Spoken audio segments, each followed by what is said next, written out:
Welcome to this explainer. Look, if you've been following the tech headlines in 2026, you've probably felt that deeply familiar wave of panic, right? The sense that AI is just absolutely taking over everything. But today, we are pulling back the curtain on what industry insiders, specifically folks like Ed Zitron, are calling a massive manufactured hype cycle. So grab a seat and get comfortable, because we're going to dive deep into the grifter's playbook and completely unmask the 2026 AI bubble.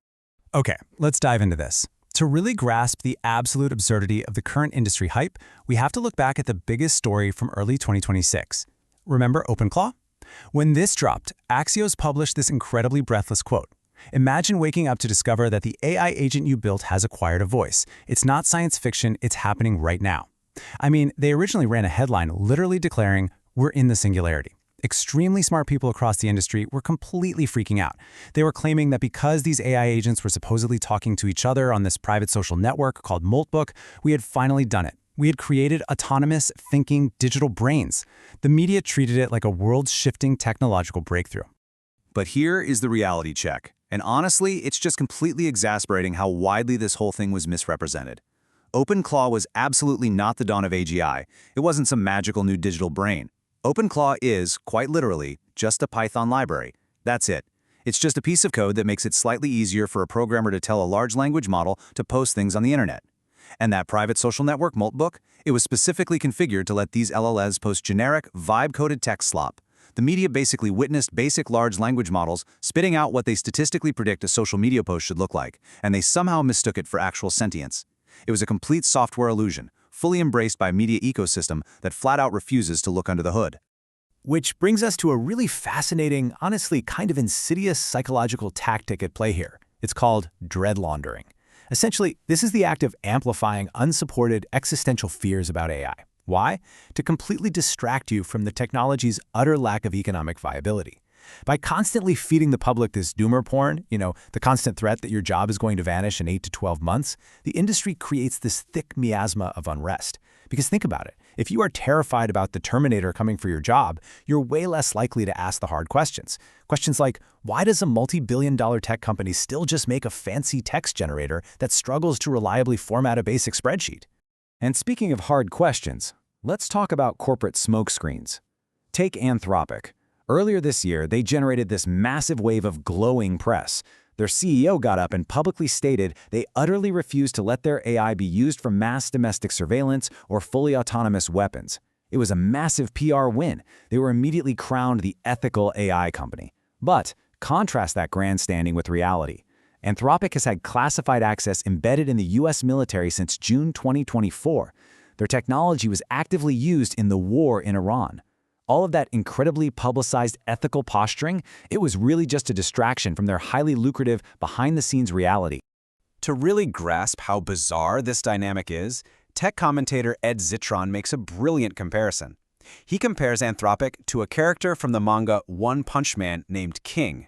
Now, King is actually entirely powerless, but because a hero named Saitama destroys everything near him, everyone just assumes King is this godlike warrior. His reputation is entirely unearned, and that perfectly captures the critique of Anthropic right now. The company survives on this entirely unearned reputation of immense, world-eating power. Meanwhile, everyday users are actively complaining. They're dealing with service degrading at random, constant rate limits, and tech that consistently fails to deliver basic uptime. So, the crucial point is, how does a company with a constantly degrading product actually survive?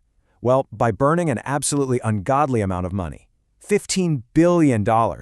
Based on the source analysis, that is Anthropic's massive compute cost to date. Running these frontier models requires an astronomical, almost incomprehensible amount of processing power and electricity. They are literally hemorrhaging cash just to keep the lights on for a technology that frankly still hasn't figured out a sustainable, highly profitable daily use case for the average consumer.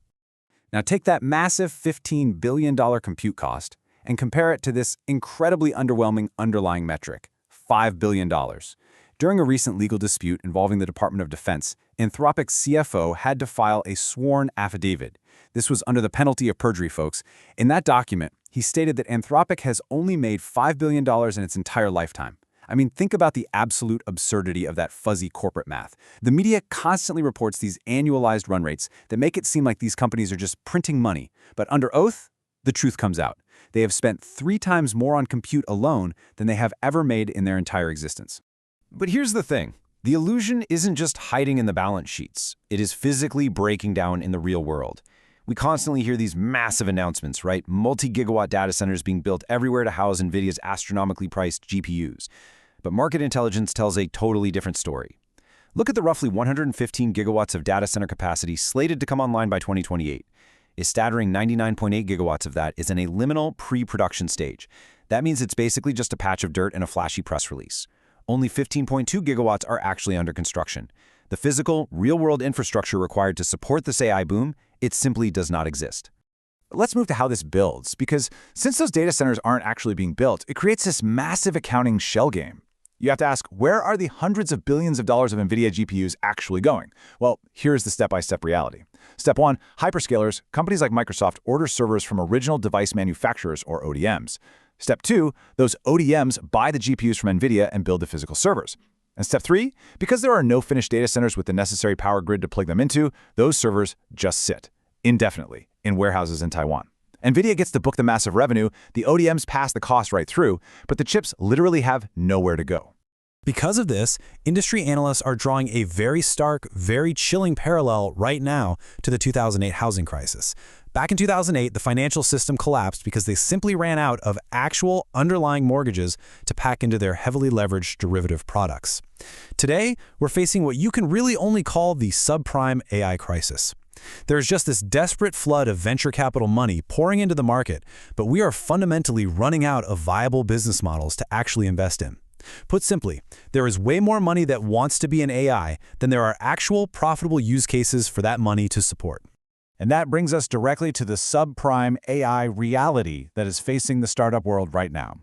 Let's walk through exactly why the VC market is staring down the barrel of an impending fire sale.